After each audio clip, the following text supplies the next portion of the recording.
కుటుంబం మొత్తం తమకున్న పొలిటికల్ పవర్ను కాపాడుకోవటం కోసం అవినీతి లంచాలను ఆశ్రయించడానికి ఏమాత్రం సంకోచించరు. బలరాం మీరే నా కుటుంబం అన్నప్పుడు పింకీ అతన్ని మందలిస్తుంది. చదువుకుని ఉద్యోగం చేసి కుటుంబాన్ని ఏర్పరచుకోమని చెప్తుంది. ఆ కుటుంబంలో ఒక్క పింకీ అంటేనే గౌరవం ఏర్పడుతుంది బలరాంకు. బలరాం లాంటి ప్రతిభ తెలివితేటలు ఉన్న వైట్ టైగర్కు అవకాశాలు లేని సమాజంలో అతని తెలివి అతనికి సమాజానికి ఎలా ఉపయోగపడుతుంది అని ఆలోచిస్తే జవాబు దొరకడం కష్టం. పరిస్థితులను ఉన్నట్టుగా అంగీకరించి బ్రతకలేని మనుషులకు ప్రస్తుతం రోల్ మోడల్స్ ఎవరు? అవినీతి పరులైన రాజకీయవేత్తలు, నేర ప్రపంచాన్ని శాసించే వ్యాపారవేత్తలు.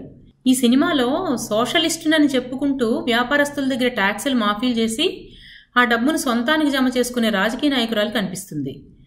బలరాం పనిచేస్తున్నదేమో ఫ్యూడల్ బొగ్గు వ్యాపారి దగ్గర, డబ్బు సూట్ కేసులు ఆ రాజకీయ నాయకులకు సరఫరా చేసే అవినీతి పరుల దగ్గర.